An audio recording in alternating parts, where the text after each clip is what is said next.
Bom, boa noite novamente a que estamos aqui presentes, a todos, né?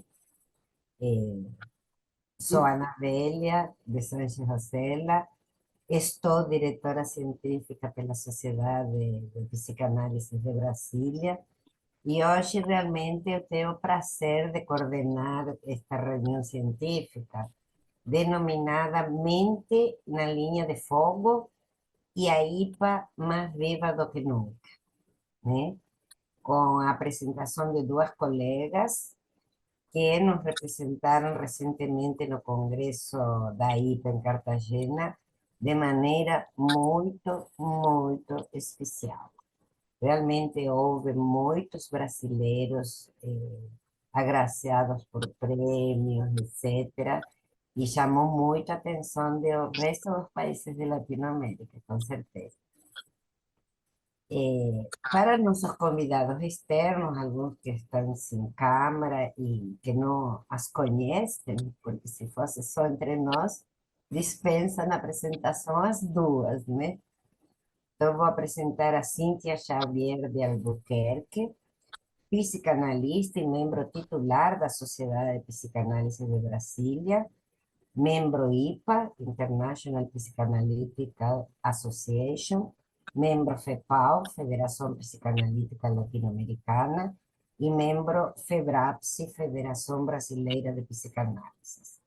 Cíntia foi presidente da FEBRAPSI na gestão de 2020 e 2021 e presidente da nossa sociedade na gestão 2005-2006. Trabalha com adultos, adolescentes, casal e família. Vou dar o nome completo para a conhecida Betty Mori. Maria Mori, que todo mundo reclamou, não encontrava a Betty, né?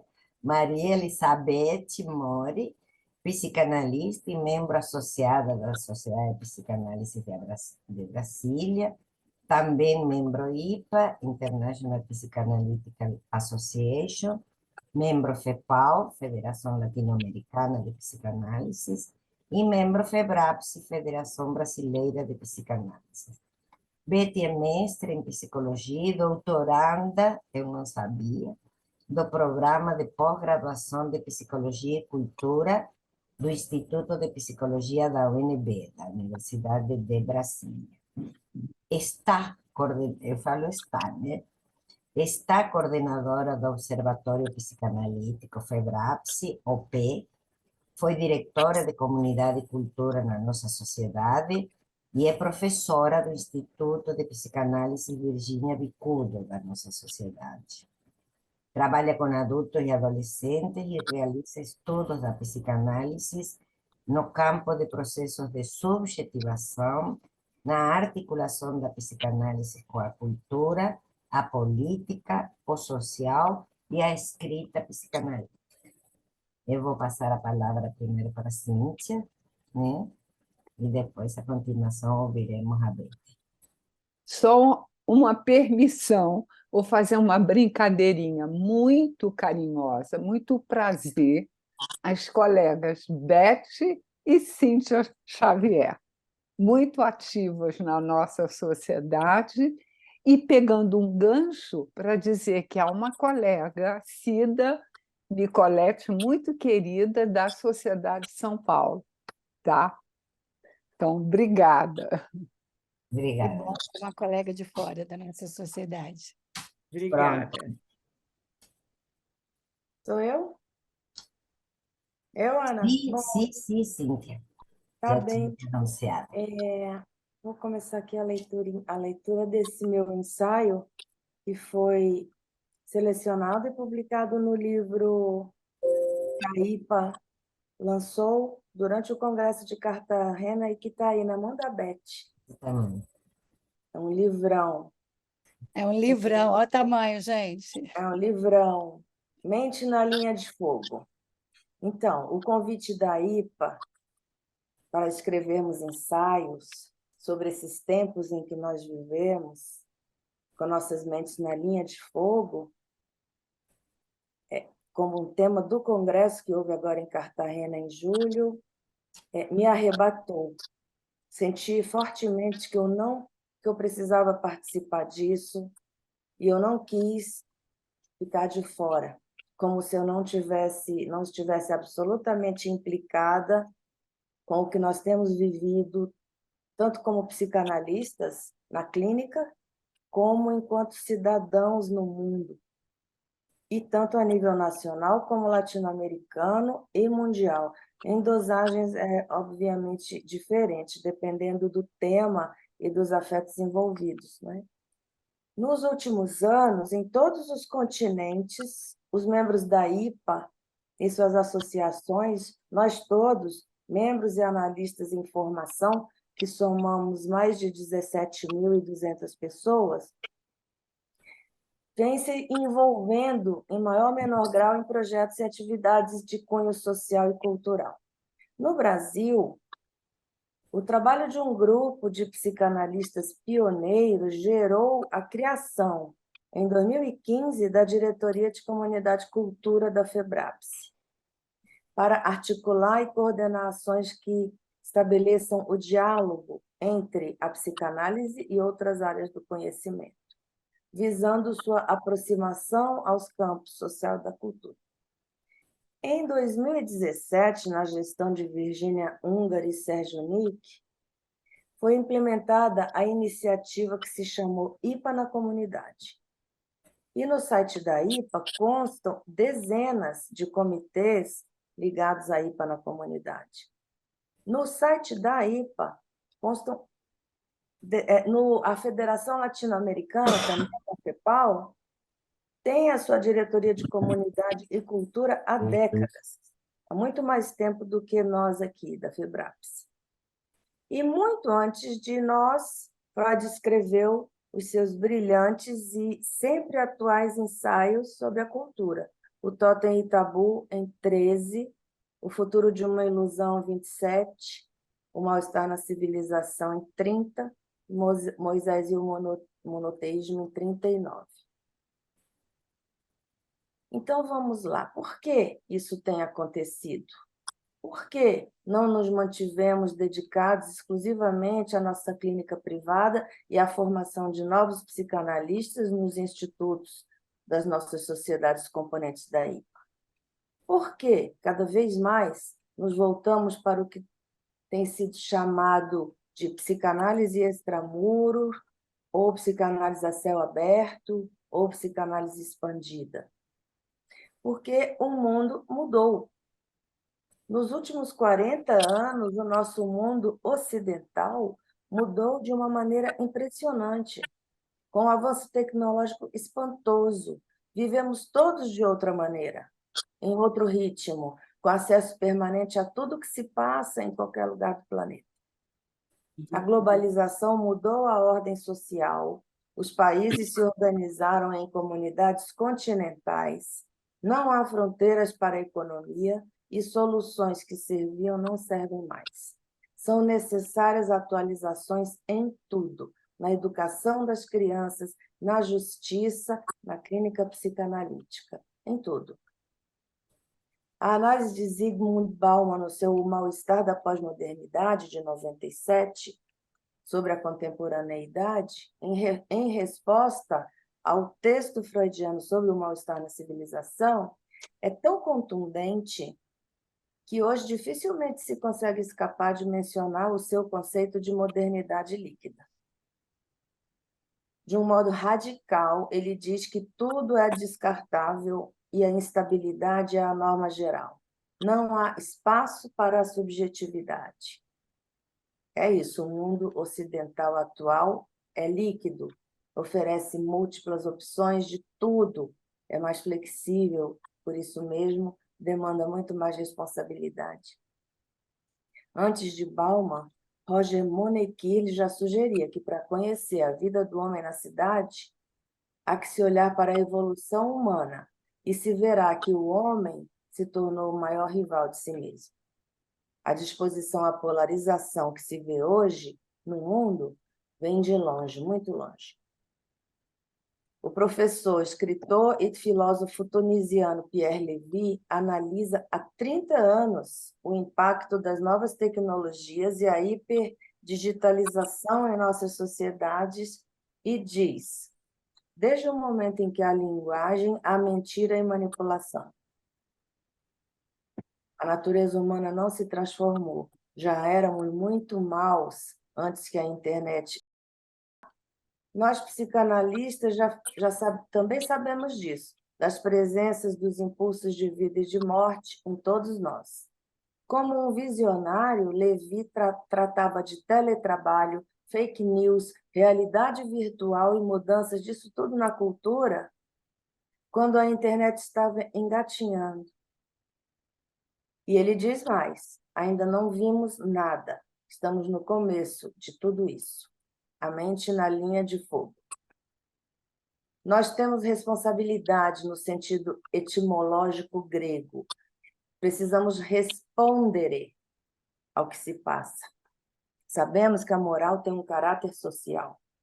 Ao colocar-se criticamente frente às normas sociais, o ser humano inventa a reflexão ética, incluindo a subjetividade.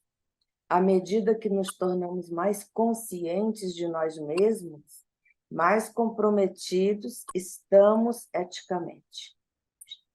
Como podemos concordar com críticas ainda recorrentes de colegas psicanalistas dizendo que nada disso é psicanálise? Será que eles também consideram que os textos de Freud sobre a cultura não refletem o olhar psicanalítico do nosso fundador? A psicanálise tem como objetivo mesmo a expansão da capacidade de pensar e, portanto, de conhecer. Uma coisa leva a outra e chegamos a isso. Consciência e responsabilidade são condições indispensáveis à vida ética. Quem não integra esses elementos segue cindido, o discurso para um lado, as atitudes para o outro. A IPA, nosso organismo cada vez mais vivo, atuante e inserido na cultura, nos convidou a refletir e elaborar sobre as tendências desestabilizadoras nos âmbitos político, social, meio ambiente e cultural da atualidade. E nos indagou se seriam tremores habituais que produzem mudanças em desenvolvimentos saudáveis ou o sinal de movimentos regressivos em resposta à complexidade, cada vez menos manejável nesse mundo interconectado. Como enfrentamos a perda de orientação e compreensão e a velocidade acelerada das transformações tecnológicas e geopolíticas?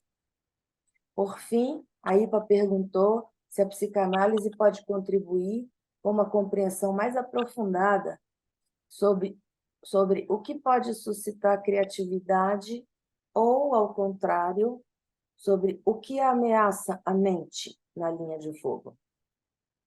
Com o objetivo de construir pontes entre a psicanálise e a cultura, com toda a diversidade que podemos observar, a Diretoria de Comunidade e Cultura da FEBRAPSE criou um dispositivo chamado Observatório Psicanalítico há 7 anos, bastante inovador e inspirador para outros grupos e países.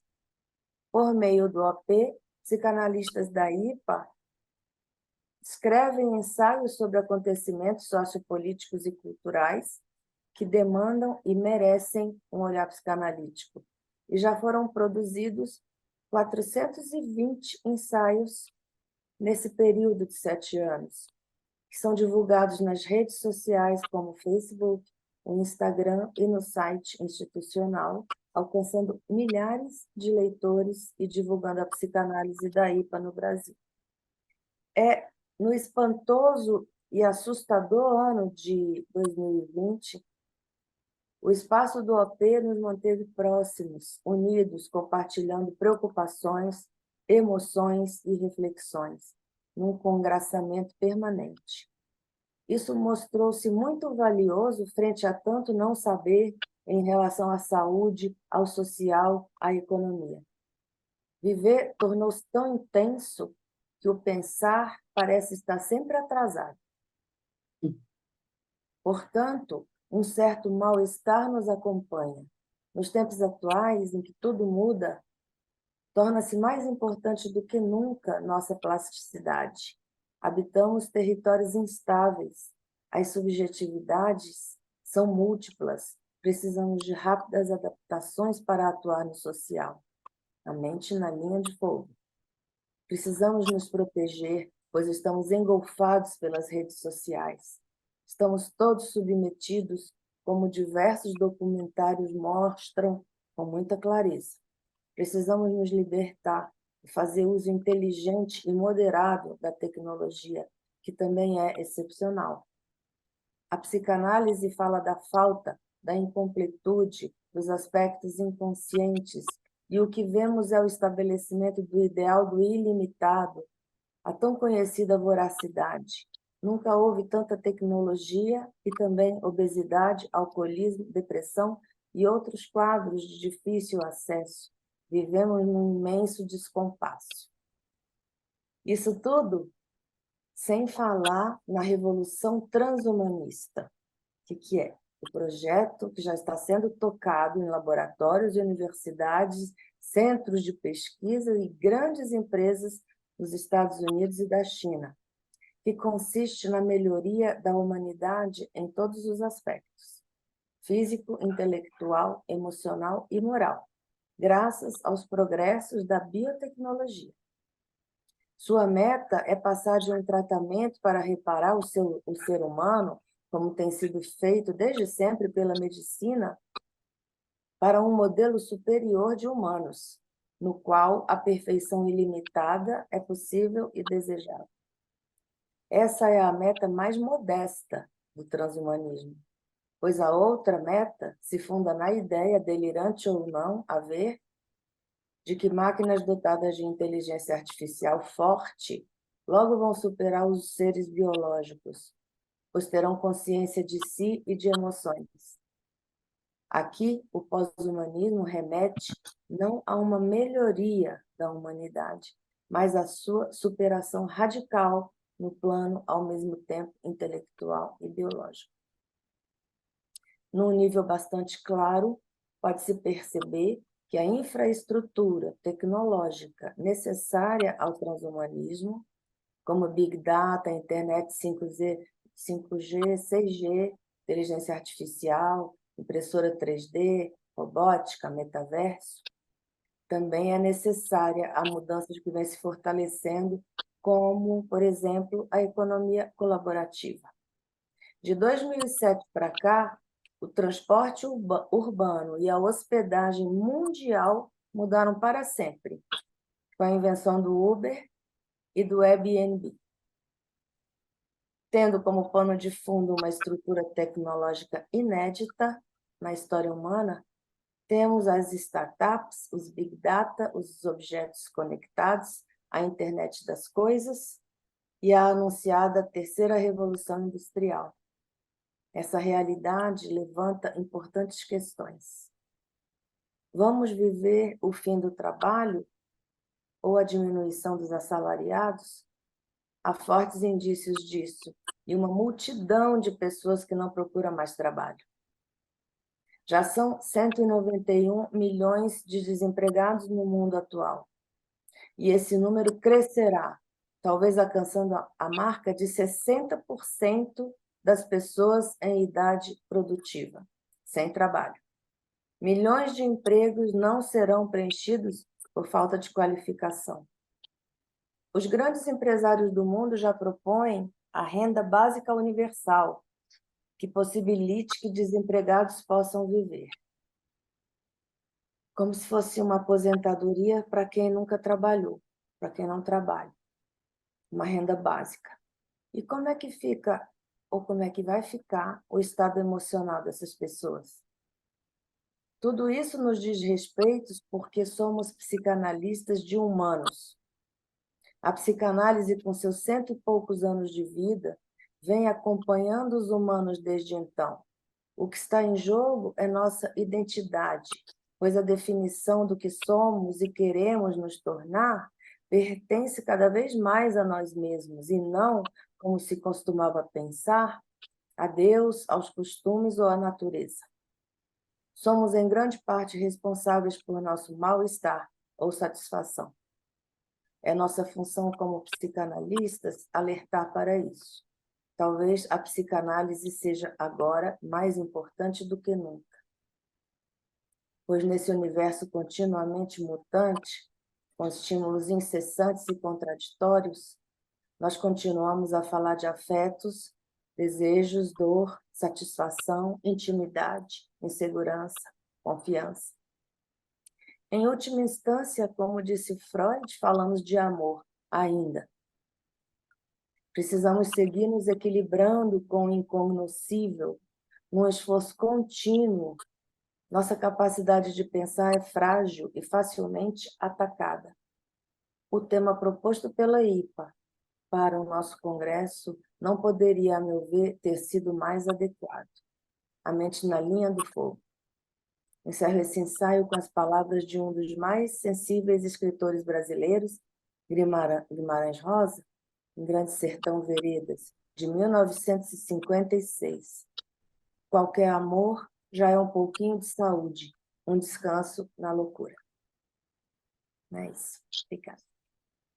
Obrigada, Cíntia. Muito obrigada. Passamos a palavra, então, agora para Betty Moore. Bom, primeiramente eu quero agradecer a você, Cíntia, pelo convite de estarmos juntas aqui hoje para um diálogo com os colegas aqui presentes sobre seu ensaio elaborado a partir dessa convocação da IPA para o 53º Congresso, ocorrido em Cartagena das Índias, agora no último mês de julho. Cíntia é uma pessoa sensível a tudo que ocorre ao seu redor e demonstra isso pelas palavras colocadas em seu texto, as conversas do dia a dia, até mais as mais íntimas que tenho tido o privilégio de compartilhar. Li seu ensaio pela primeira vez no ano passado, antes de você enviá-lo à IPA. Lembro-me que tive a sensação de estar diante de uma escrita ensaística que torna a leitura prazerosa, aproximando-se do diálogo a ser pensado, indagando, dando-lhe voz, sem fórmulas prontas e inquestionáveis. Distancia-se da neutralidade requerida e garantida pelas teorias prontas, pelas visões de mundo dogmáticas, e assim se coloca disponível para que alguns caminhos possam ser trilhados nesse processo de pensamento. Ao se colocar à prova, a ensaísta Cíntia não temeu experimentar sua posição como psicanalista e cidadã do mundo.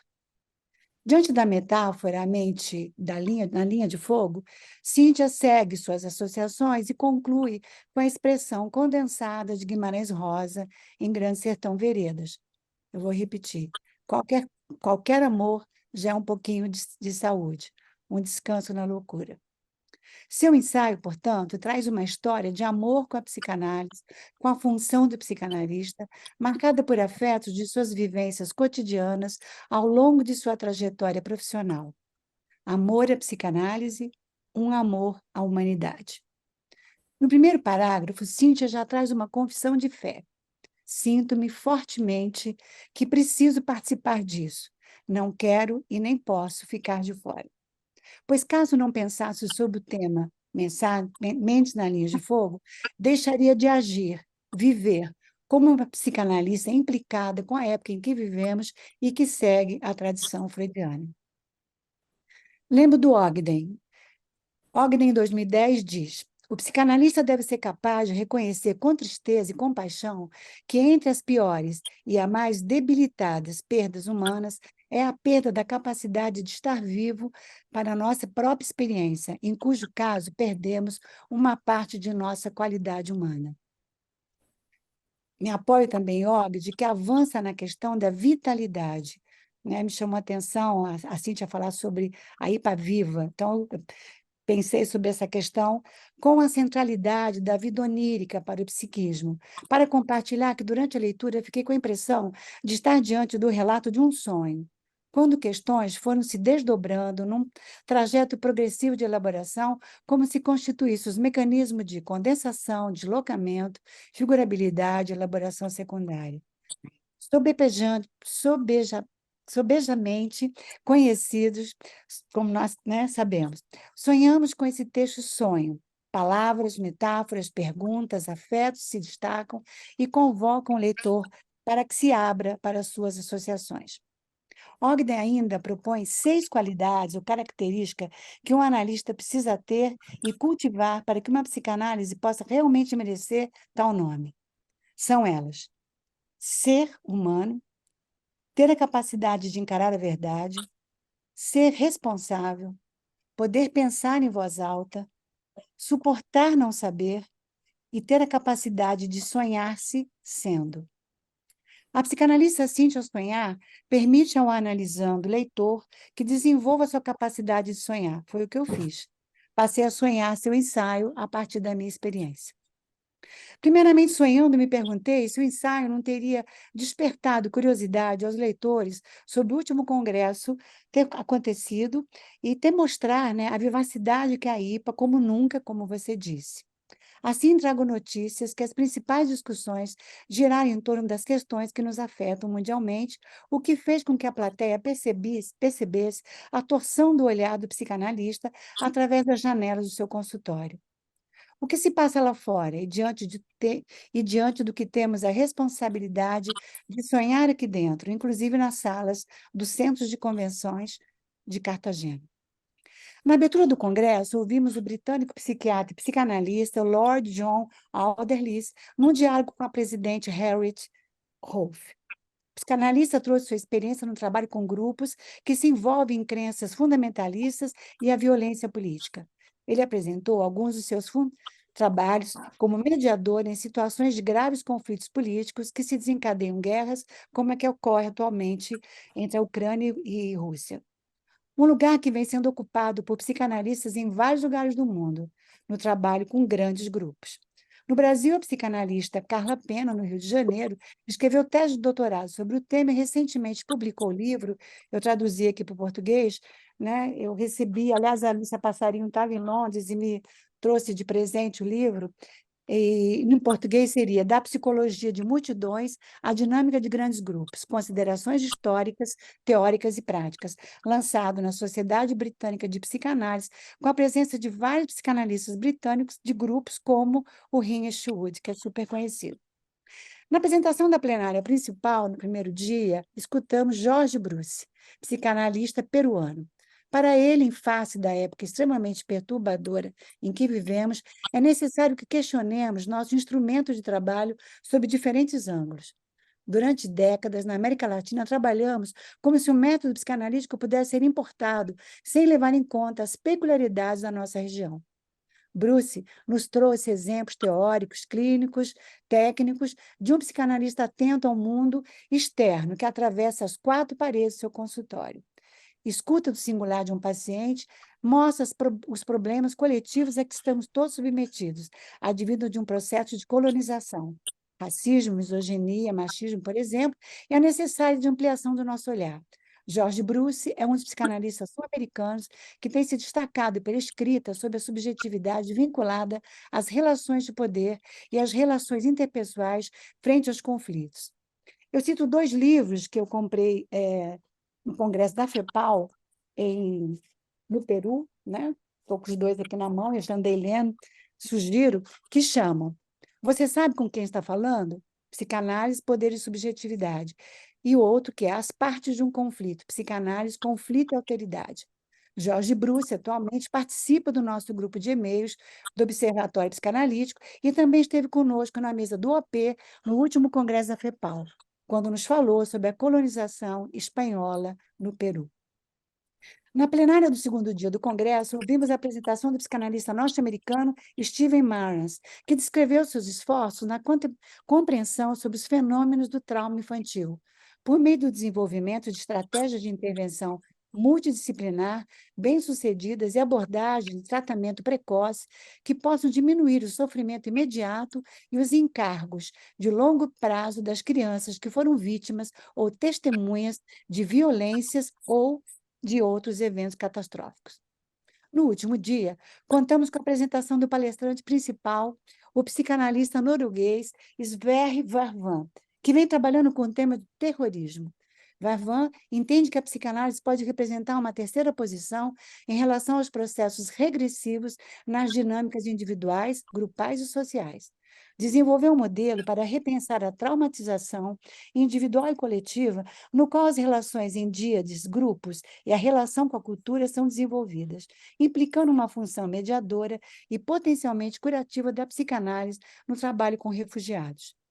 Vervan tem artigos publicados, eu sugiro esse livro para quem não conhece, isso aqui está em português, publicado no Brasil, que chama Violência ou Diálogo, Reflexões Psicanalísticas sobre Terror e Terrorismo, com artigos de vários colegas, entre eles Leopoldo Nozek, da Sociedade de São Paulo, um esforço coletivo da IPA, eu não sabia, de GT sobre terror e terrorismo, a partir do acontecimento de 11 de setembro de 2001, nos Estados Unidos. Bem, trago aqui os trabalhos apresentados com o intuito de corroborar a afirmação da Cíntia de que nossa instituição tem acolhido e dá destaque em seu último congresso a psicanalistas vivos, conforme as qualidades apontadas por Ogden. Afinal, dado o esgarçamento do tecido social mundial, ser um analista contemporâneo é assumir um lugar político. A premiação dos projetos Observatório Psicanalítico, o SOS Brasil, ambos de responsabilidade da FEBRAPS, como também as ações destinadas ao acolhimento de profissionais negros e indígenas para a formação em psicanálise nos institutos de formação da Sociedade Brasileira do Rio e Porto Alegre, também são demonstrações de que a IPA tem valorizado e reconhecido o importante envolvimento de seus membros em processos de intervenção no mundo em que habitamos. Louvo também a publicação desse ensaio da Cíntia pelo Comitê Científico no livro anuário do Congresso, mais um indicativo da vivacidade de nossa instituição Mater diante de um mundo em transformações profundas.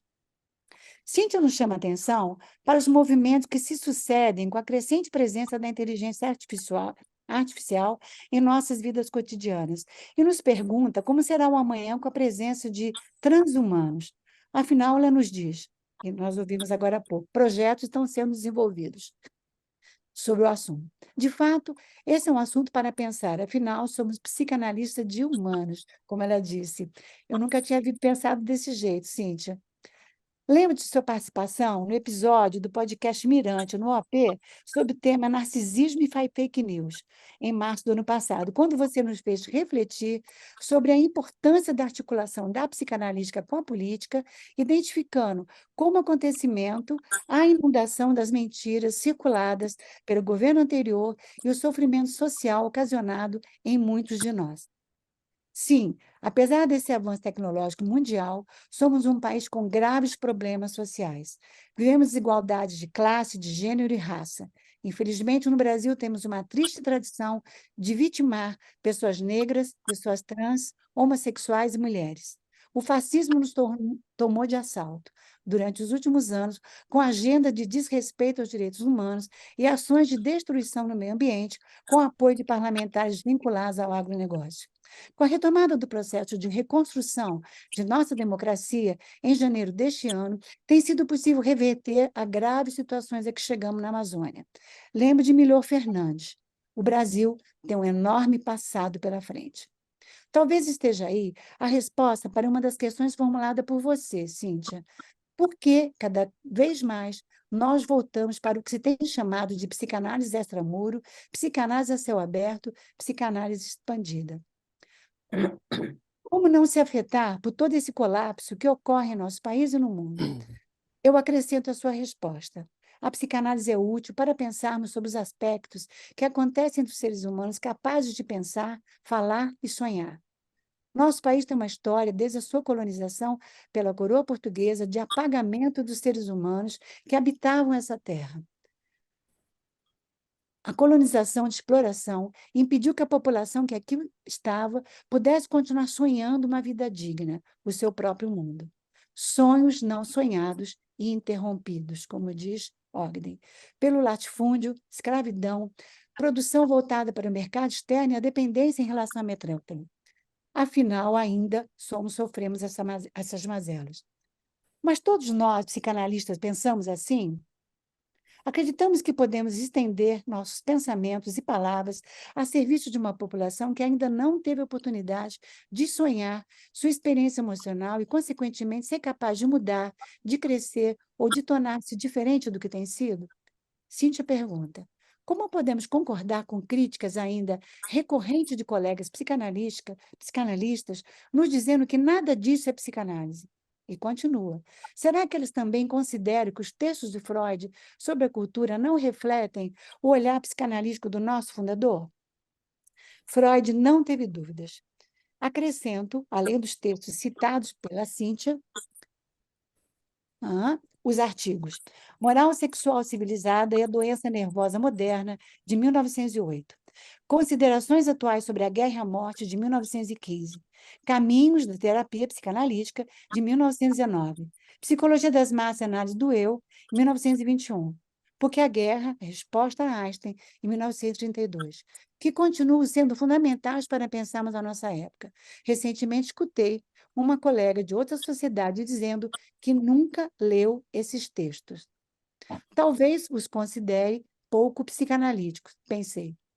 A posição de Freud sobre as relações entre a psicanálise e a política vai do intervencionismo claro e indireto na saúde mental das populações, conforme esboçado no seu artigo de 1908 sobre a moral sexual, até o desejo de universalização do acesso à psicanálise na Conferência de Budapeste em 1918, esboçado no seu artigo Caminhos da Terapia Psicanalítica em 1919, e percorre suas considerações sobre o comunismo como grande experimento cultural em O Futuro de uma Ilusão, em 1927, até sua indiferença política em Acerca de uma Visão de Mundo, em 1932. Em Considerações Atuais sobre a Guerra e a Morte, 1915, Freud nos diz: o indivíduo que não se tornou um combatente, portanto, uma partícula da enorme máquina de guerra, sente-se perplexo quanto à sua orientação e inibido em sua capacidade de realização.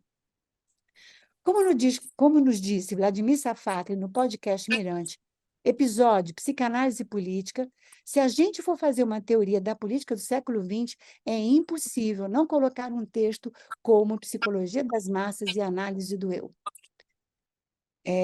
O Safadi continua, ele diz que não me parece um tipo de preocupação seja próprio de alguém que compreende, né, que o seu horizonte clínico como horizonte simplesmente vinculado às demandas mais concretas de adaptação que dos pacientes que vêm ao seu consultório. Vladimir realizou pesquisa com alguns colegas da USP sobre o neoliberalismo como gestor do sofrimento psíquico, exatamente para insistir que quando você muda uma racionalidade econômica, toda uma forma de categorização do sofrimento muda quase que imediatamente. Com a ascensão da racionalidade neoliberal, você teve uma mudança na nossa maneira de descrever os quadros clínicos. Basta lembrar o DSM-3 e como essas modificações estruturais se deram em um contexto onde uma certa forma de subjetividade social vai aparecendo. Sim, o mundo mudou, Cíntia, inclusive na psicanálise, com a presença de psicanalistas que ainda não compreenderam ou não aceitam que a psicanálise pode estar presente na clínica individual, grupal e social. Todas serão intervenções clínicas e políticas também. Publiquei na Revista Brasileira de Psicanálise, Política 1, o artigo A Clínica Psicanalítica, uma Prática Política, em 2018, quando eu afirmei: a clínica, ao debruçar-se com cuidado sobre o sofrimento subjetivo e sociopolítico, busca produzir desvios nos modos de ser instituídos que produzem esse mal-estar. A crise política do Brasil e no mundo contemporâneo fragmenta, segrega, exclui sujeitos, produz estados emocionais turbulentos e disruptivos. Somos, então, convocados para uma escuta sensível à política e para nossos modos de fazer psicanálise. A clínica do social, a clínica institucional e a clínica das ideias, que é o nome que eu dei para o Observatório Psicanalítico. Christian Dunker, professor da Universidade de São Paulo, tem sido importante protagonista na intersecção da política com a psicanálise. Dunker nos lembra que existem pessoas que sofrem caladas e sozinhas. Outras tomam sua insatisfação como fonte de inspiração para a transformação. E há aqueles que, no desprezo por seu próprio mal-estar, dedicam-se a explorar o sofrimento alheio. Para ele, o Brasil vem deslocando os afetos do medo e da inveja, característica da cultura do condomínio, para o ódio e a intolerância, constituindo assim uma nova política para o sofrimento. Empobrece o modo de fazer política e, ao contrário, apela-se por instituições mais fortes e mais duras ou ainda por líderes desejosos por poder. O psicanalista francês Florent Gabaron Garcia, quem não conhece esse livro, eu super sugiro a leitura, acabou de ser publicado pela Ubu, ele nos introduz no seu livro nos dizendo, pasmem vocês, eu vou ler agora para vocês uma coisa interessante. De várias décadas para cá, a psicanálise se tornou, em grande parte, profunda e abertamente reacionária. A lista dos posicionamentos retrógrados tem aumentado em ritmo acelerado nos últimos anos, galgando a escala de estupidez e má-fé. Florent cita algumas declarações de psicanalista que eu vou ler para vocês, franceses, que vêm contribuindo para a estigmatização de grupos. Ele se refere aos adolescentes como bandos de jovens de uniformes que não respeitam o saber nem a autoridade. Faz críticas ao PACS, Pacto Civil de Solidariedade, categoria de contrato conjugal na França, similar à União Civil, que estabelece determinados direitos para casais homo e heteroafetivos que estariam minando as bases do desejo e a falência antropológica muito próxima. Mais o questionamento de uma sociedade patrocentrada pressagia, segundo alguns colegas psicanalistas, o fim da presença humana na Terra, e não apenas a exacerbação do mundo biotecnológico, Cíntia. O movimento Me Too, o neofeminismo indiferenciador, prepararia terreno para uma sociedade doente e sem referências. A educação de crianças estaria fadada ao fracasso e à loucura. A civilização ao impasse. Também esses psicanalistas criticam a revolta dos coletes amarelos, analisados por alguns como expressão da onipotência narcísica infantil e do desencadeamento da pulsão de morte. Vocês sabem o que é, né, o colete amarelo, um movimento que teve início na França, de rua, semanalmente as pessoas estão indo, por conta dos altos impostos energéticos de origem fóssil e sobre as emissões de carbono, com evolução prevista de até 100 euros por tonelada de CO2. Esse aumento, juntamente com as reformas fiscais e sociais propostas pelo governo atual francês, impactariam diretamente as classes trabalhadoras e médias, já bastante afetadas pela redução do poder de compra e pelo aumento do custo de vida, especialmente nas zonas rurais e áreas periurbanas. Uma outra citação também que ele traz é que muitos psicanalistas dizem que o Estado laxista, de tendência de não cumprir deveres, pasmem vocês, estaria demasiadamente feminizado, uma política incestuosa na direção aos valores femininos e a deriva teria passado muito tempo sem autoridade viril. Os filhos da Big Mother não compreenderiam mais os limites necessários de se viver juntos. Outra coisa que ele traz é, esses psicanalistas dizem, depois de estudos de gênero, depois dos estudos de gênero, seria essa perspectiva interseccionista na universidade a real responsável pela ascensão de um pensamento totalitário a ameaçar o pensamento e a nossa cultura. E, por último, Florent cita a manifestação de 80 psicanalistas franceses que se surgiram contra a ascendência ideológica dos intelectuais universitários, decoloniais ou pós-coloniais que favoreciam o comunitarismo e abririam alas para o totalitarismo. Bem, todas essas falas sob o pretexto da audácia e coragem perante as posições bem pensantes compartilham sua posição à igualdade política. Para o autor, hostil e capciosa, contrária à conquista de novos direitos culturalmente pessimistas, essa psicanálise reacionária dedica ódio à igualdade na polis. E toda a psicanálise politizada foi desacreditada. Segundo ele, o próprio Freud teria ficado pasmo, segundo esses autores, né, com o envolvimento dos psicanalistas franceses em maio de 68. Qualquer perspectiva Freud-marxista levantava as piores suspeitas. Sua pretensão igualitarista não passava de uma maneira de negar a falta, a castração e por aí vai. Bom, penso que esses exemplos podem nos ajudar a pensar a sua pergunta, Cíntia. Sim, nem todos os psicanalistas concordam com a perspectiva revolucionária da psicanálise. Sim, não leram textos freudianos que citamos. Vladimir Safat, com quem conversamos, né, nesse episódio de Psicanálise e Política no Mirante, concorda com essa afirmativa. Um dos temas abordados nesse podcast responde à questão formulada pela Cíntia. E vou repetir a questão que ela traz. Como podemos concordar com críticas ainda recorrentes de colegas psicanalistas nos dizendo que nada disso que fazemos no âmbito da comunidade e cultura é psicanálise? Porque muitos falam que não é psicanálise quando olhamos e pensamos o mundo. Concordo com Vladimir que a clínica tem um certo comprometimento político de base e já demonstrou isso em vários momentos. Florent, no seu livro, traz também, ele faz uma cartografia de todos esses momentos importantes da psicanálise na história do século XX. Eu vou citar para vocês alguns. O experimento húngaro e dos lares escolares para crianças de Vera Schmidt na Moscou de bolchevique, remetendo ao trabalho de Sabine Spielheim e Tatiana Rosenthal em Petrogrado. A expansão massiva das clínicas populares de Viena Vermelha dos anos de 1920 e 1930. As experiências de Wilhelm Reich, à frente da Associação Alemã por uma Política Sexual Proletária, Sexpol. Os grupos de intervenção de François Tosquelles na Guerra Civil Espanhola. Os grupos de intervenção de Marie Langer no Entre Guerras Vienenses. No pós-guerra, o pioneirismo das clínicas francesas de Laborde com Jean-Henri e Félix Guattari. Nos anos 70, a aparição dos coletivos socialistas de pacientes, SPK, em Heidelberg, comarcas de saúde mental na Argentina.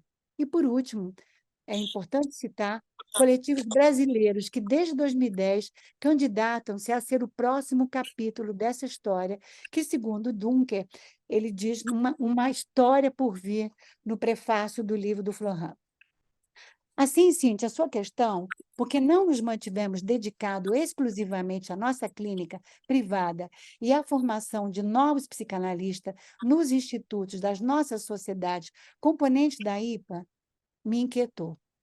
A história mostra que a psicanálise, desde Freud, nunca se restringiu à clínica privada. Vladimir novamente nos diz: a psicanálise nasce como uma teoria social desde o seu início. Tudo mostra que existe uma consciência social importante da psicanálise em relação a certas questões que constituem a dinâmica do sofrimento social. Uma reflexão muito precisa sobre impactos socioculturais no interior da estrutura psicanalítica, da estrutura psíquica do sujeito, a maneira com que a vida psíquica é constituída a partir dos processos de socialização. Ou seja, a psicanálise traz a estrutura do social na sua gênese. Mas, como diz a história da psicanálise brasileira, esse tipo de reflexão não foi, por aqui, hegemônico.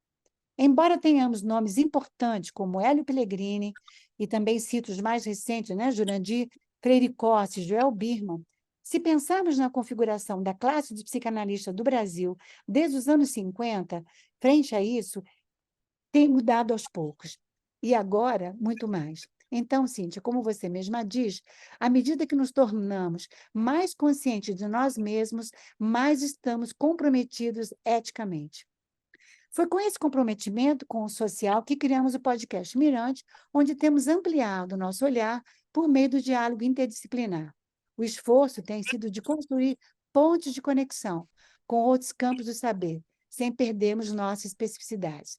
Ocupar o lugar do entre, de fronteiras do conhecimento, amplia nossa capacidade de compreender a realidade e, nela, poder intervir.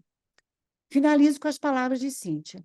O que está em jogo é a nossa identidade, pois a definição de que somos e queremos nos tornar pertence cada vez mais a nós mesmos e não, como se costumava pensar, a Deus, aos costumes ou à natureza.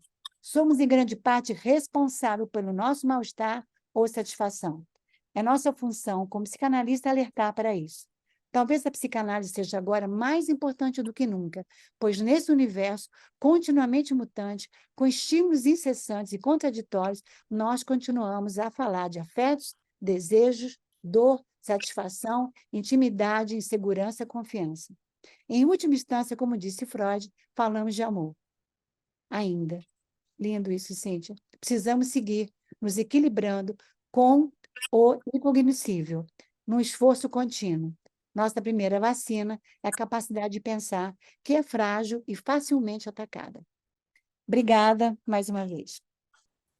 Muito obrigada a você, Beth, pela expansão de conhecimento que nos trouxe. Vou querer o nome de 2 livros que você citou.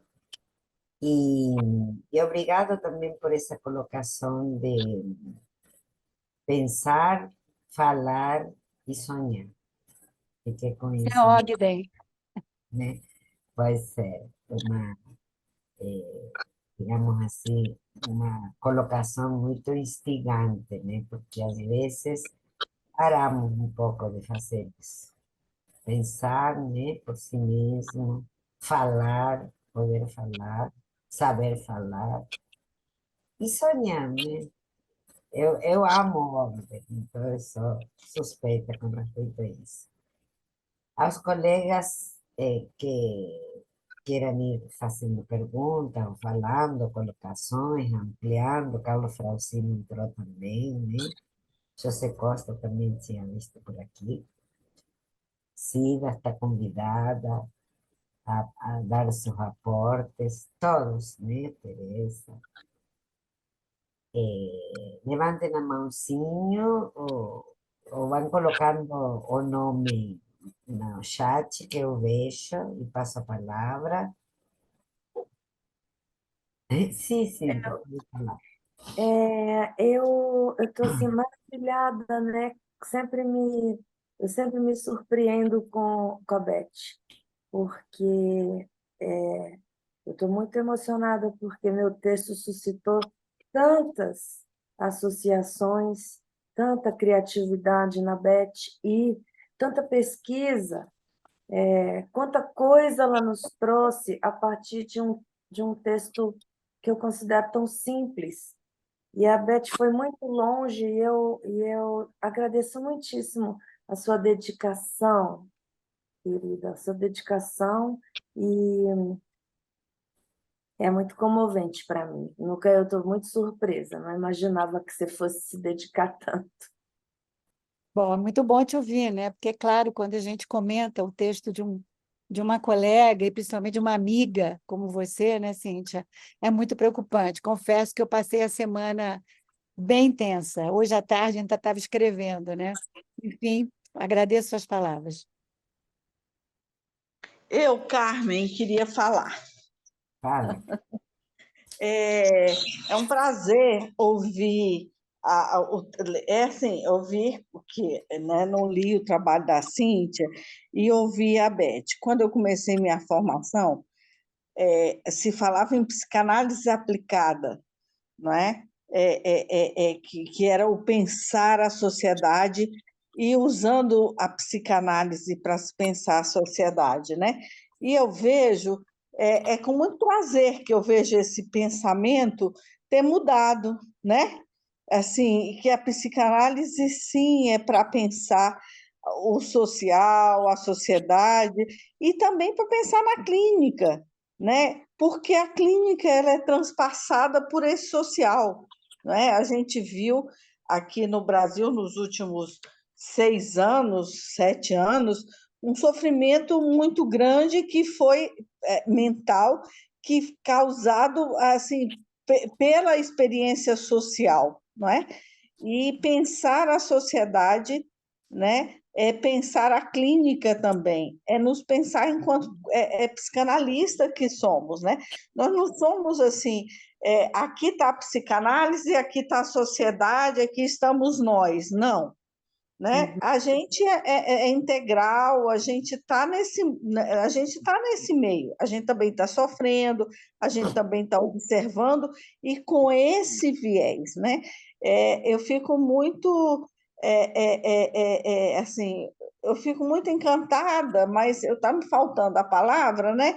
Muito agradecida de ouvir, né? Ouvir assim, tanto o trabalho da Cíntia quanto a análise do trabalho feito pela Beth, né? Eu tenho muito prazer nisso, né? E eu acho que isso é uma mudança grande dentro da nossa sociedade, né? É isso que eu queria falar. Posso falar, Ana? Sí, claro, Cida. Tá. Olha, o que eu vou falar é mais o estado emocional que eu fiquei ouvindo. Eu fiquei encantada com o texto da Cíntia, e a Cíntia, eu fiquei emocionada, mas eu esperava exatamente aquilo, porque a Cíntia trabalha com esses aspectos há muito tempo, né? E eu também venho de uma preocupação social há muito tempo.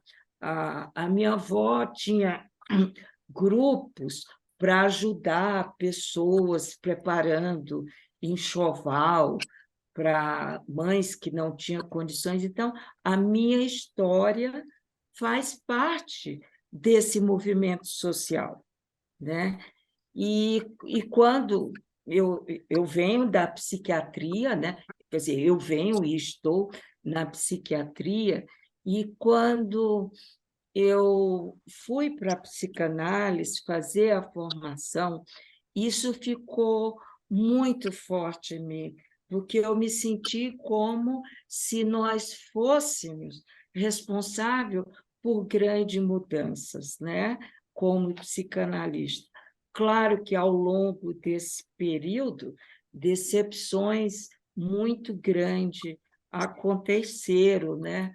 Mas que, com essa mudança da psicanálise, de como a psicanálise vem mudando, eu me sinto mais com alento, sabe?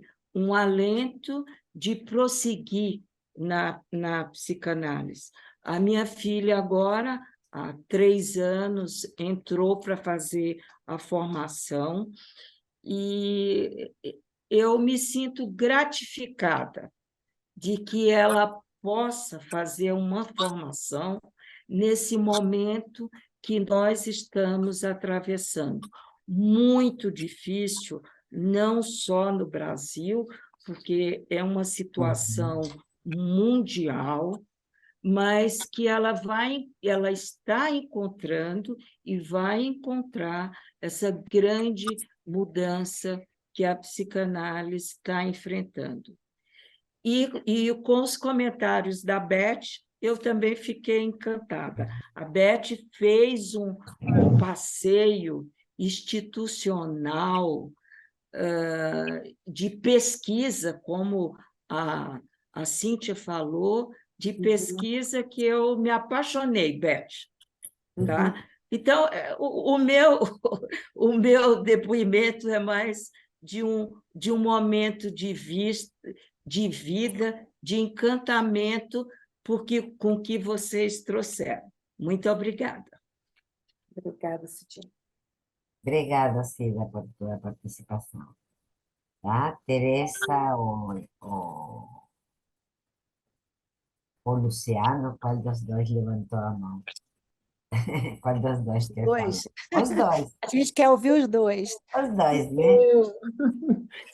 Bom, que alegria estar aqui ouvindo vocês duas, né? Muitos parabéns. Agora eu trago mais uma pergunta, assim, uma questão, sabe? Por que é tão difícil conversar sobre essa diferença quanto a psicanálise estar levando em conta as questões sociopolíticas no sofrimento psíquico? Eu acho que a gente fala disso, mas, em geral, para os que pensam de uma forma semelhante a nós, né? E desde o título desse trabalho, Cíntia, eu fiquei pensando, né, a mente na linha de fogo. E o que que isso diz, né? Da mente, da capacidade de pensar, de duvidar, de questionar, de representar. E aí eu pensei assim, e essa mente institucional também na linha de fogo, né? E uma condição para essa mente, para a fertilidade dessas funções, eu acho que é lidar com conflito, né? No conflito, a gente tem uma oposição, a gente tem o contraditório, a gente ouve um lado, o outro e evolui de alguma maneira. E eu acho que uma forma muito pobre é a divisão, né? É a cisão. E assim, às vezes eu acho que a gente trata dessa questão dessa forma mais cindida, sabe? Então, tem muitos argumentos para um lado, outros argumentos para o outro, mas eu sinto assim que é difícil poder conversar de uma forma mais enriquecedora.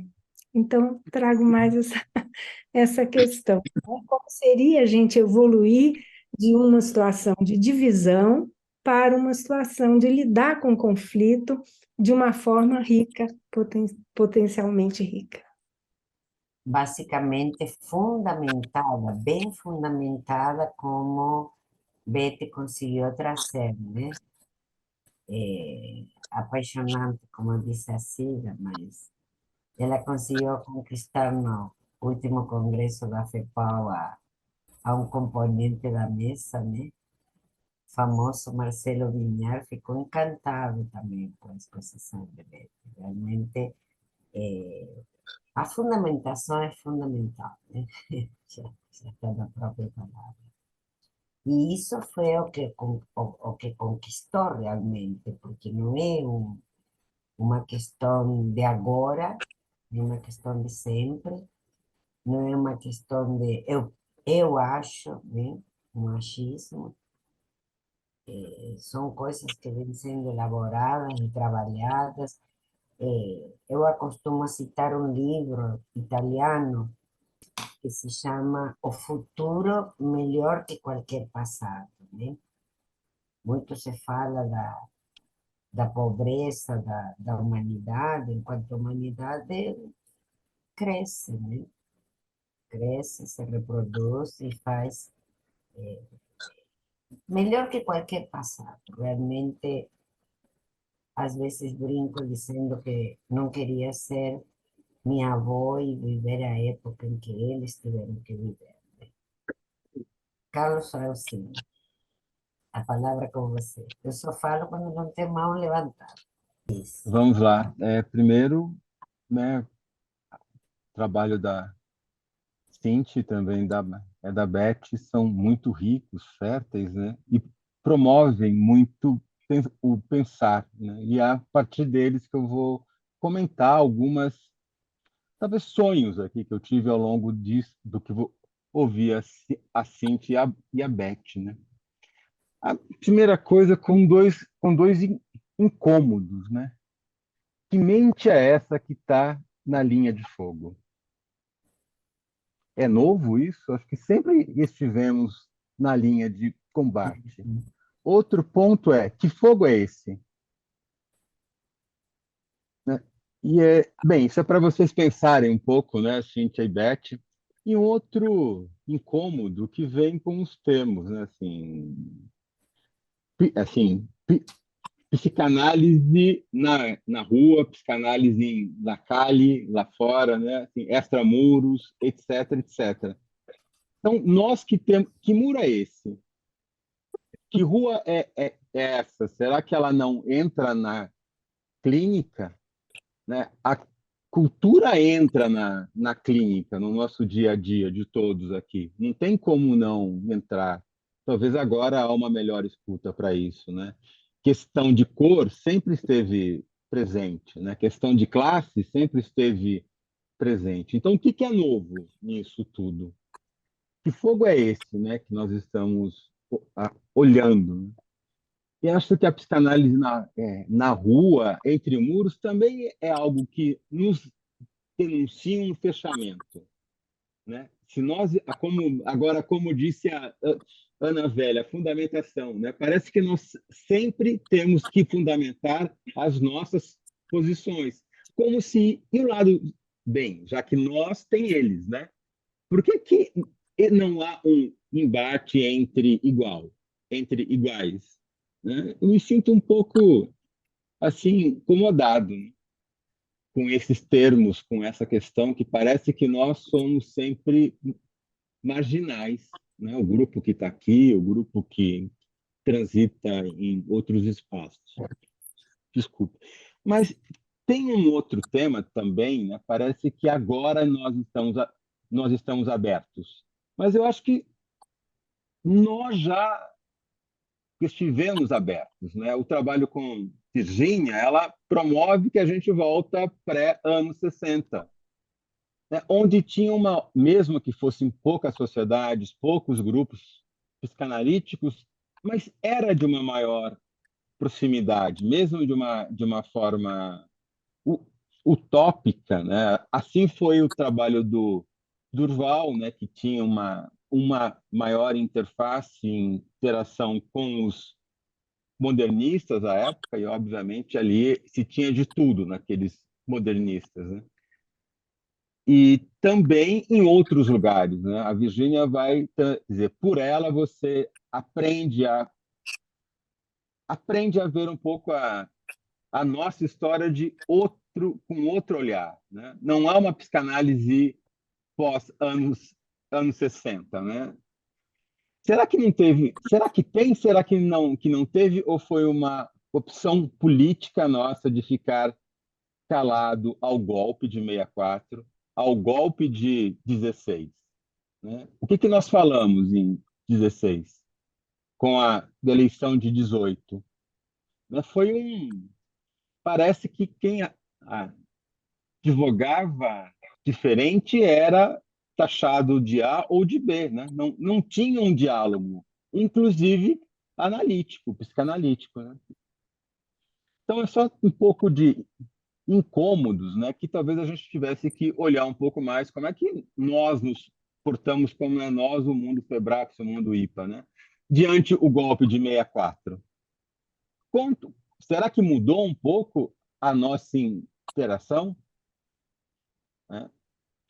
A chegada do Frank Phillips em São Paulo, depois de 60, como é que foi isso, né? Mudou alguma coisa diante de São Paulo, que é um polo motor até muito pouco tempo, né? Então, não sei, são questões assim que eu deixo, quer dizer, que eu penso aí, Cíntia e Beth, para vocês comentarem. Eu gostaria de comentar.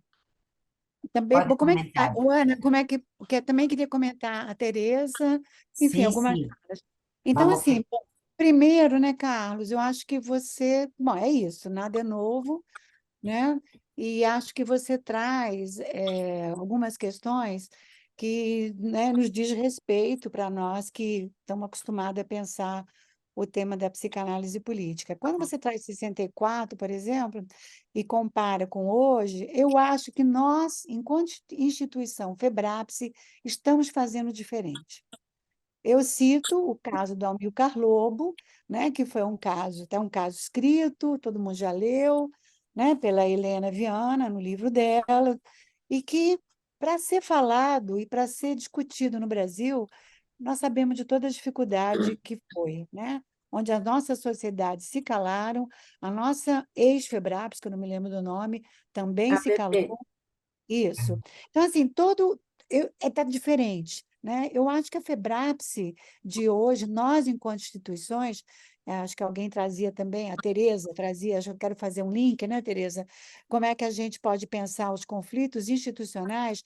Eu acho que a grandeza do OP e do grupo de e-mails é exatamente essa, da gente poder ter criado, né, um espaço democrático com todos os colegas que queiram conversar, não é obrigatório, obviamente. Hoje nós somos 500 e...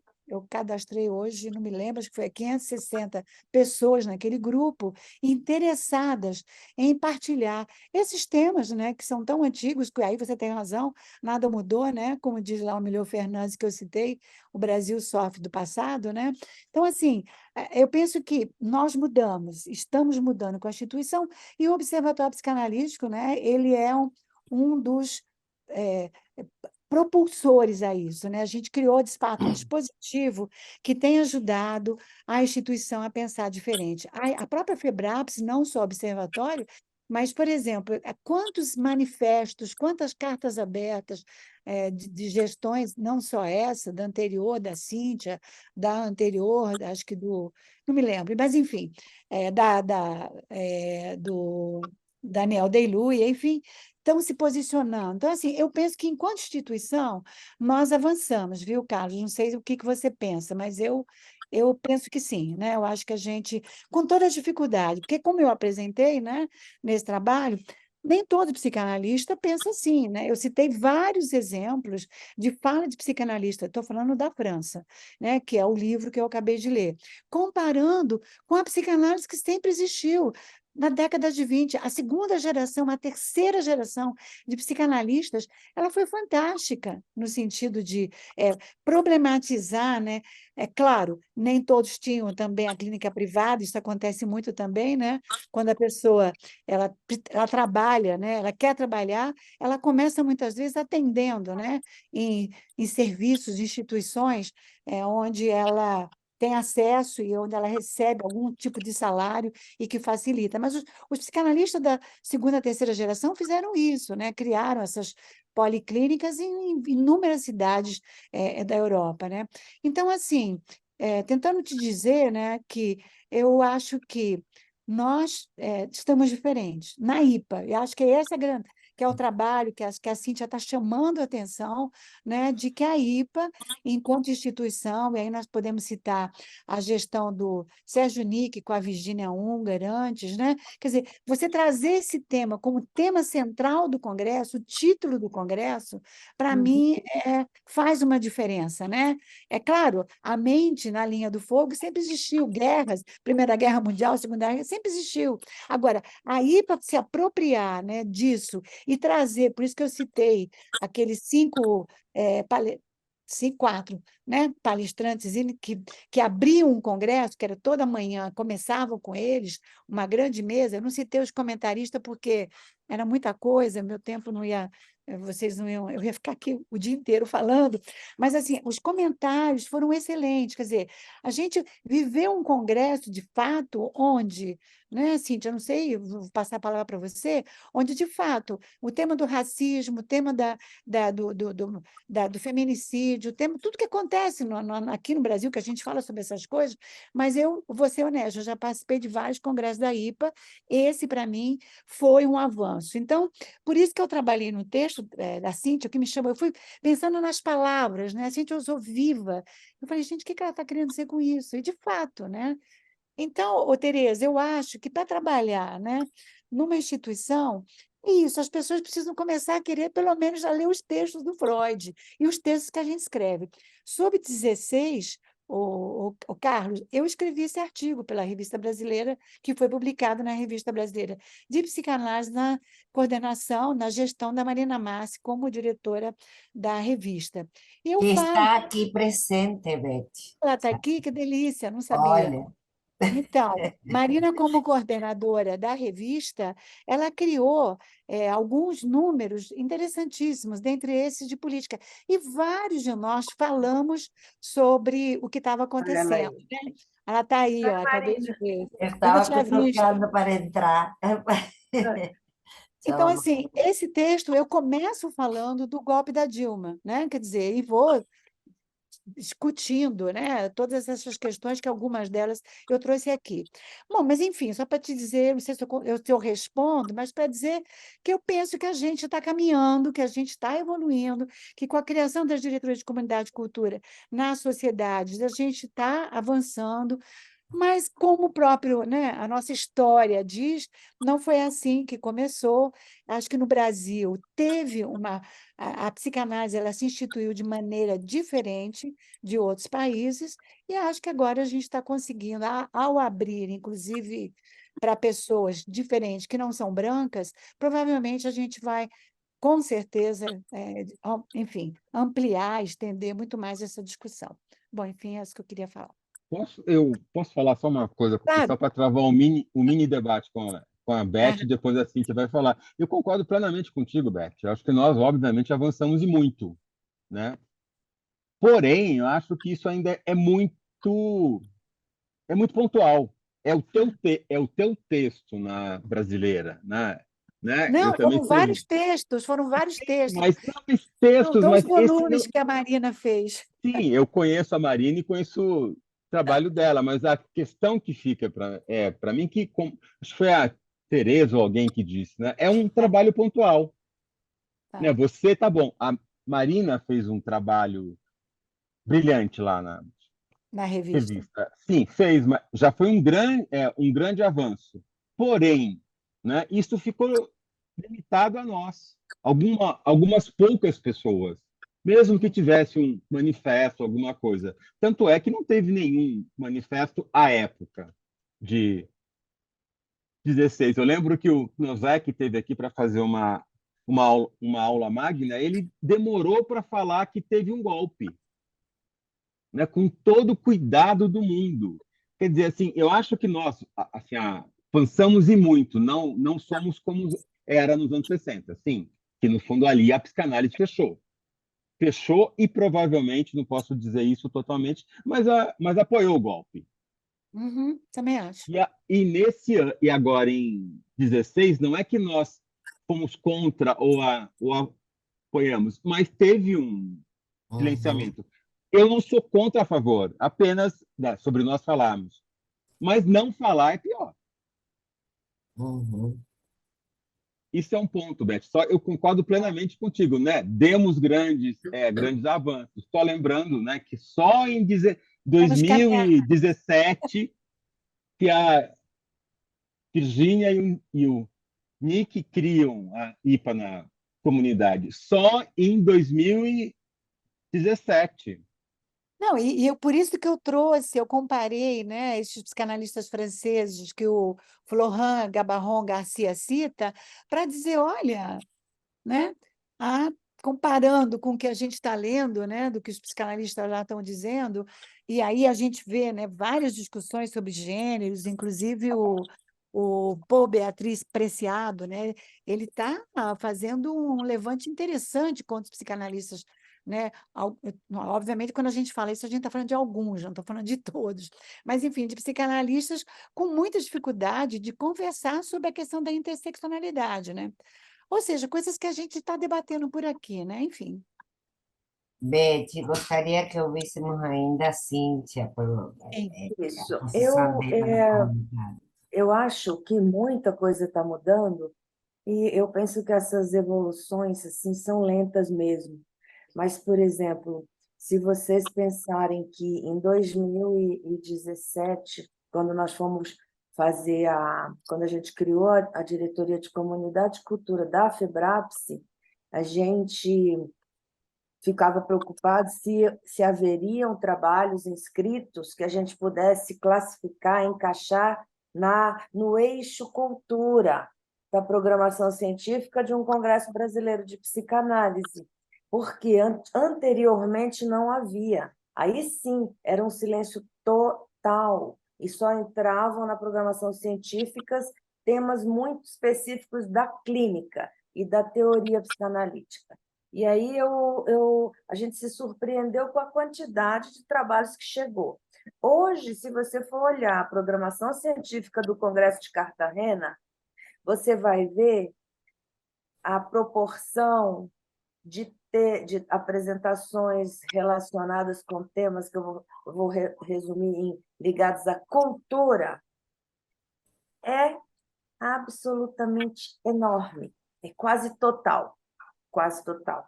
Então, tudo o que você falou assim, cadê a rua? Exatamente, a rua ficava lá longe, quando eu comecei minha formação, tinha uma espécie de uma orientação, que era assim, olha, o paciente ele só devia falar dele mesmo dentro do consultório.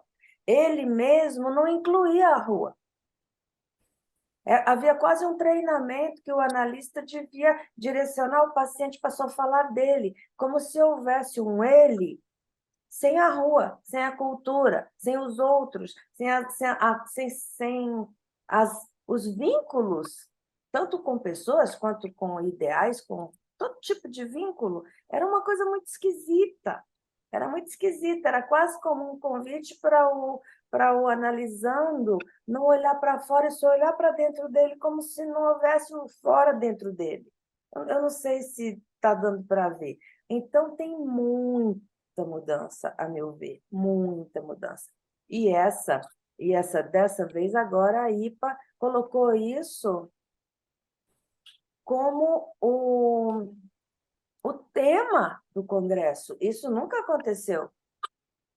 Então, pode ser um momento de virada muito grande. Vamos ver o que vão escolher como tema dos próximos Congresso Brasileiro, da FEPAL e da IPA, porque essas coisas vão evoluir com o tempo. Sobre o que Teresa falou, como é a dificuldade tão grande de lidar com os conflitos de uma maneira criativa, aí sim, eu não sei. Eu acho a coisa mais difícil, tanto dentro da psicanálise, quanto dentro das instituições psicanalísticas, quanto dentro do país, eu acho isso, eu não sei como é. Por que é tão difícil a gente lidar com conflitos e conseguir avançar minimamente? Não sei. As paixões de lado a lado, obviamente, mas acho que isso é pouco para tantos impasses que a gente vive. Apesar de que já vi sua mãozinha nisso. Terminou, Cíntia? Sim, pode ser. Tá bem. Eu daria um minutinho para a Marina nos falar um pouquinho da comunidade de cultura em FEPAL também, né? Se Ela está quiser, na né, Marina? diretoria científica, né? É, diretoria científica e eu achei que comunidade de cultura. Seja bem-vinda, Marinha. Então, boa noite para todos e todas. É um prazer estar aqui. Pena que eu cheguei atrasada, que eu estava em outra reunião. Bom, só vou aproveitar para dizer que o próximo congresso da FEPAL, que vai acontecer no Rio de Janeiro, e amanhã a gente está tendo uma assembleia extraordinária para definir a data, que provavelmente será do dia 15 ao dia 19 de outubro. Amanhã a gente vai ficar sabendo se vai ser aprovada, porque em setembro, que no geral acontecia o congresso, é o Rock in Rio, e ficou praticamente impossível pensar, né, em ser em setembro. E também que o congresso, o tema do congresso é intolerância, fanatismo e realidade psíquica. Pronto. Que acho que já mostra um pouco a direção, né? Que já não é mais tão pontual, né? Exato. E teve uma coisa interessante, porque esse tema ele foi votado. Pela primeira vez, a gente fez uma assembleia com todos os diretores científicos, né, os diretores de instituto, então, a OCAL. Então, assim, foi um processo mesmo de escolha, né, que eu acho que é bem representativo, né, para esse tema. Então, acho que o fato de ter um tema aprovado, né, numa assembleia, votado, eu acho que já mostra que não foi uma imposição, né, de um grupo, né, ou da gestão, porque esses temas foram sugeridos por todos os diretores científicos, a gente levantou com eles. Então, eu acho que isso mostra que existe já um interesse. Eu acho que o que talvez, não sei, Frauzino, se era isso que você está também trazendo, eu acho que aonde a situação parece que pega mais é na questão da formação, né? eu acho que muitas coisas mudaram e a gente acho que consegue avançar e conversar em muitos trabalhos, mas me parece que a área onde existe uma resistência maior, não no geral, me parece isso, eu não posso fazer uma afirmação, mas é uma impressão, Acho que que realmente é onde talvez aí tenha resistência maior é na formação. Então, me parece que as outras, já os diretores científicos, o pessoal de comunidade de cultura, tudo isso eu acho que já tem um avanço aí, é um pensamento já mais aberto, né? Mas eu acho que o núcleo mais duro me parece que tem a ver com a formação e que talvez esteja lastreado ainda na ideia da análise didática, né?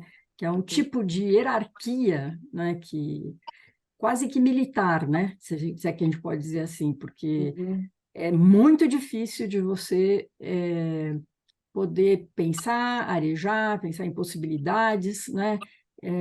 Então, me parece que aonde tem a maior resistência ainda, né?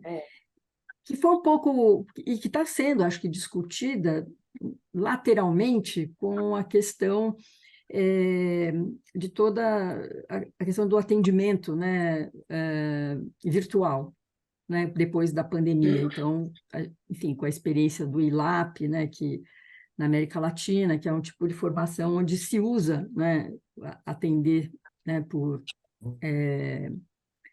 online. Então, mas toda vez que se reúne, né, acho que os institutos, a gente vê que tem uma preocupação muito séria, né, muito forte, como se essas mudanças pudessem gerar algo que não é psicanálise, né? E que, então, aonde existe a psicanálise, né, ela está ali nesse ponto duro da formação.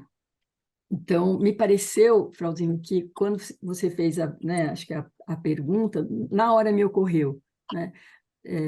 Talvez aonde a gente tenha a maior dificuldade de ter uma mudança significativa, né? E que também daria uma formação mais aberta, né? E acho que isso é na América Latina, não é só no Brasil, né? Pela um pouco a experiência que eu estou tendo, né? Então, acho que isso é algo muito forte, mas eu perdi a apresentação de vocês, fiquei muito triste. O pedaço que eu assisti da Beth, eu já vi ela entrando, né, assim, com a história, né? A história exatamente, né, acho que de toda uma experiência mais progressista, né? E o que me ocorreu, Beth, é que talvez uma virada que em algum momento vai chegar, é quando todo esse trabalho, né, que está sendo feito, vários grupos no Brasil, na América Latina, a gente conseguir formular algo que interfira na teoria. Porque parece que, até agora, está se, vamos dizer assim, está se criando, não é, várias experiências e muitos trabalhos em vários lugares. Em algum momento, alguém, né, ou um grupo ou alguém, um autor, né, vai conseguir processar isso e transformar numa linguagem teórica. Aí eu acho que é o ponto de virada total, né? E isso vai chegar, né? A gente não sabe quem vai ser, enfim, tem várias questões aí, mas eu tenho a impressão que aonde pega, que a gente não consegue, né, também, tanto no debate, fazer um contraponto, eu acho que talvez seja aí, né? Porque não é só uma questão do método, é questão de você, de fato, também produzir, né, uma teoria, né? E aí também muda na formação, porque você tem também uma outra formulação, né? Que acho que uma outra formulação que vai questionar essa neutralidade, né? Que até hoje ela ainda é defendida, né? Do analista, como se fosse uma questão até do método, né? Então, acho que na hora que isso fizer uma virada, vai ser uma virada epistemológica, vamos dizer assim, dentro da psicanálise.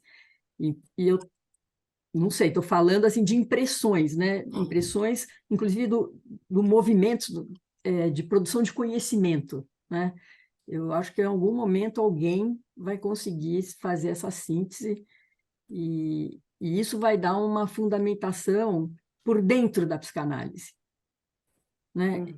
Que eu acho que talvez tenha a ver com o que a Teresa também trouxe, não é? Quer dizer, acho que aí a gente vai ter esse salto. Gente, vou parar por aqui, Tá que bom. senão eu falo demais. Só para te Parabéns para falar, vocês. Marina, que a atividade está sendo gravada. Se depois você quiser ver novamente, Ah, eu gostaria, sim, por favor. tá bom? A gente vai passar. Vou falar rapidinho. Então, eu também não queria deixar a impressão de que eu acho que as conquistas e os avanços são pontuais, não. Eu acho que são fantásticos, muitos espaços estão sendo abertos. Mas Marina me ajudou a dizer o que eu estava querendo dizer, né? Por exemplo, eu acho que falta mesmo esse contraponto, essa discussão, sabe? Porque a gente vê colegas assim que acham que se a gente levar em conta, se a gente ficar atento e sensível ao que é do sociopolítico, do cultural, isso vai interferir no trabalho analítico. Isso parece uma coisa tão simples, né? Nós não vamos lidar com o social na clínica, nós vamos saber do social para ter uma escuta sensível, para inclusive ficar atentos às nossas impregnações, aos nossos preconceitos. Mas eu vejo que isso ainda é um pensamento que assombra, como se isso fosse deturpar a clínica psicanalítica. Então, por exemplo, aqui nós não temos ninguém que pense assim, eu imagino, né?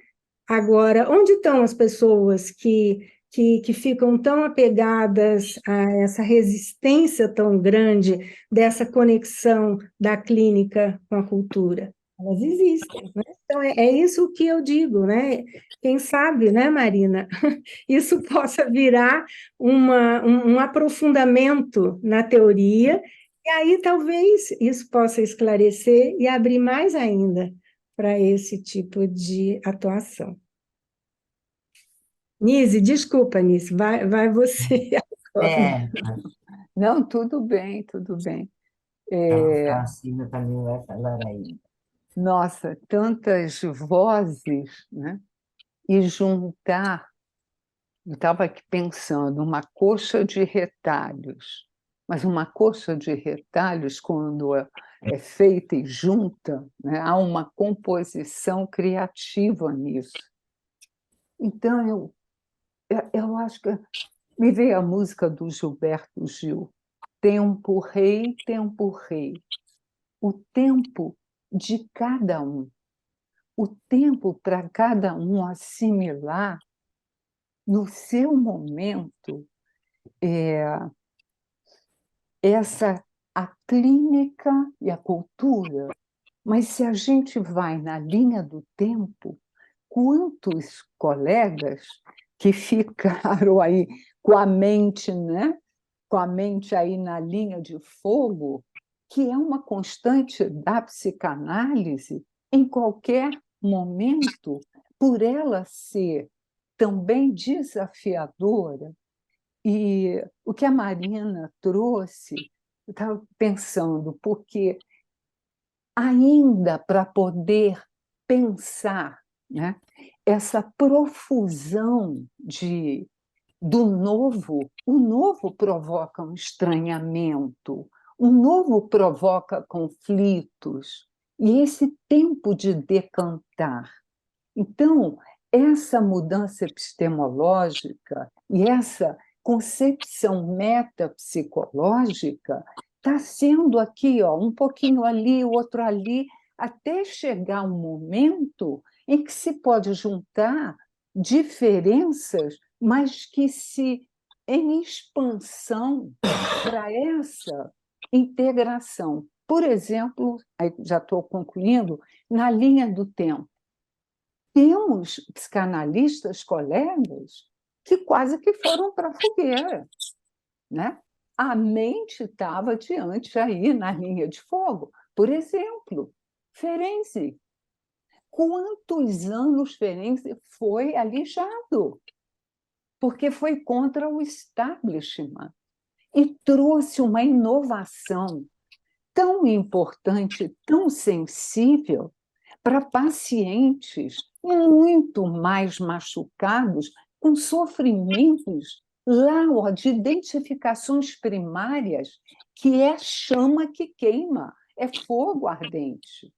Por outro lado, Temos oi, ainda Carlos e Teresa tudo vai bem. baixar a mansinha também. Ana, eu abaixei, deixa eu só Pedir para concluir, por eles. favor. Então, por exemplo, o próprio Winnicott, vocês lembram, quando ele foi defender, apresentar no Congresso, né, o uso do objeto, ele segurou, ele quase teve um infarto, porque foi assim, um enxame de discordâncias. Agora eu estou concluindo, Ana. Então, perdi a minha linha de raciocínio. Enfim, então eu acho que é uma questão de tempo. Agora voltou. Beth e a Cíntia, né? No caso, a Cíntia trazendo, e a Beth com essa leitura, essa intertextualidade de reflexões que você expandiu, mas quantos anos que a IPA completou? Que só nesse congresso que foi colocado isso. Não tem? Acho que 98 anos, se eu não estou equivocada. Então, cria-se um hiato, e até isso ser tecido em sucessivas aproximações, assim o conhecimento vai sendo ampliado, um novo olhar. Mas, no início, é o estranho. Né? Era isso. Obrigada, Beth, obrigada, Cíntia. Obrigada, Nilce. Bem, eu vou ser um pouco rápido só para, no fundo, acho que deixar um pouco mais claro o que eu disse, né? Eu não acho que os avanços foram poucos, mas eu tenho dúvida se esses avanços são sustentáveis. A história do país dos últimos 30 anos mostra que não. Mostra que a sociedade brasileira ela não sustenta mudanças. E um outro ponto é, se esses grandes avanços que nós tivemos, concordo com a Cíntia e também a Teresa, se eles se mantêm e se ele consegue, eles, né, esses grandes avanços, se dão, né, de uma forma difusa pelos membros e não pela direção, FEPAL, IPA e FEBRAT. Porque parece-me que não são sustentáveis, assim, são ainda frágeis. Concordo plenamente com a Marina, né? Quando virar chave, e essa chave é desse tom, né? Acho que talvez no Brasil alguém que está tentando fazer isso é Naspaim, né? De uma forma de pensar teoricamente do lugar de analista, psicanalista, um olhar psicanalítico para os novos fatos sociais e econômicos, né, que estão aí. Então, é um pouco isso. Não foram poucos avanços, mas ainda acho que não se mantém, quer dizer, oxalá que se mantenha no tempo. Porém, o que o Brasil viveu nos últimos 30 anos mostra que nós andamos meio na diástole e sístole, né? E se nós não... E aí eu acho que é um olhar um pouco pessimista, se o que nós estamos falando não é a parte apenas e como é que ela vira o todo. Só isso. Obrigada, Carlos.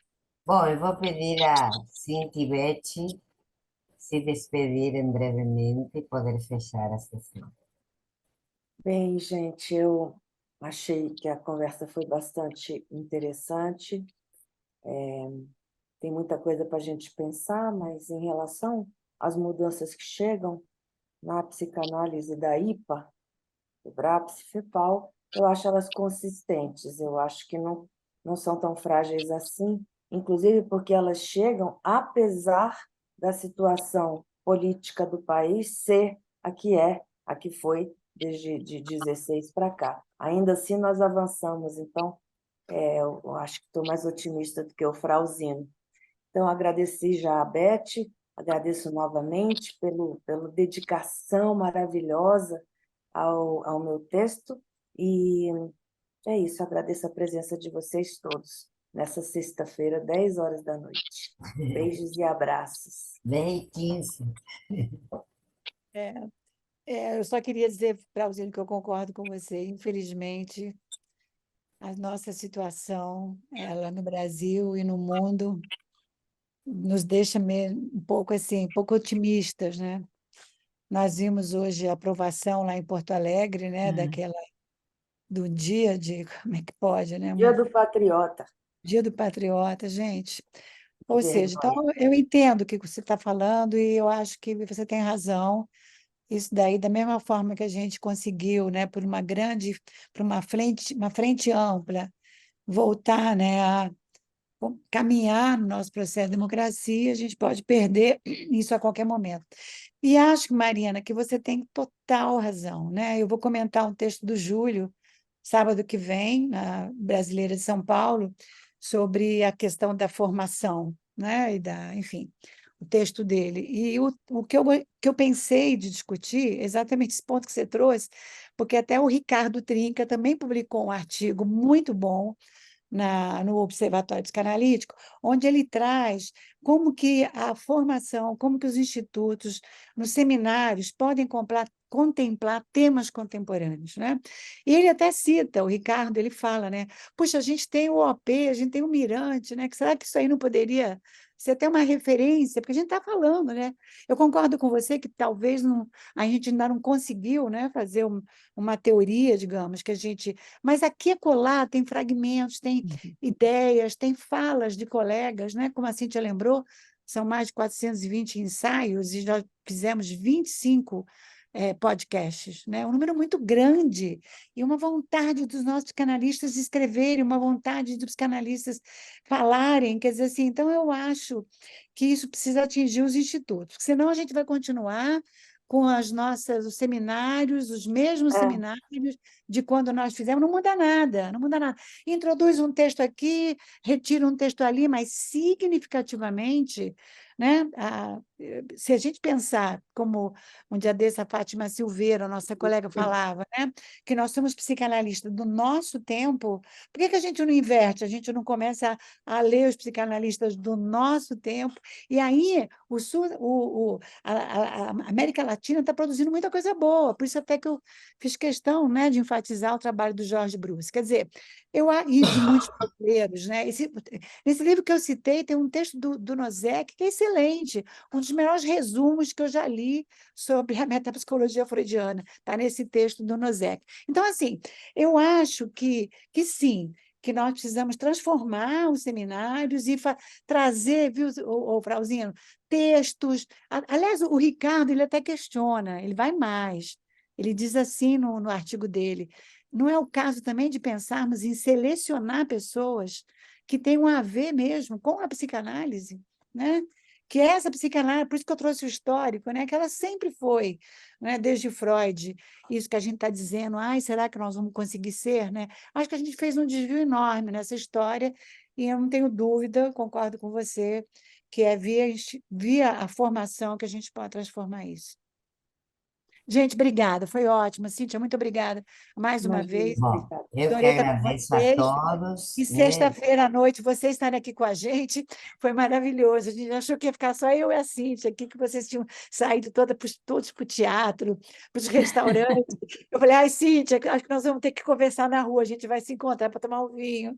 Que bom que vocês vieram. Ou voltar de Obrigada. vez ao presencial para poder ir no restaurante da esquina da sociedade, como sempre foi, né? Mas, em compensação, não ia ter a Marina, né? Enfim, A Marina e não a ia Mas ter as Cida seria gringas. uma assim, também. a Marina, que nos Ana, foi muito bom, prestigiou. agradeço. Obrigada, Ana Velha, foi ótimo. E Obrigada, parabéns pelo seu Marina, tá? trabalho Foi ótimo. que você está fazendo. Muito obrigada. Tá bom. Então, tá Amanhã bom. nos vemos, né, Marina? Sim. Boa noite. Boa noite, Muito gente. Um trabalho, prazer. tá? Muito bom. Boa Muito noite bom a ver todos. vocês. Agradeço a Beijo. presença de Ai, todos, adorei. Tchau, tá? Cidinha. Um Beijo. abraço. Beijo. Tchau, Tchau, tchau. tchau.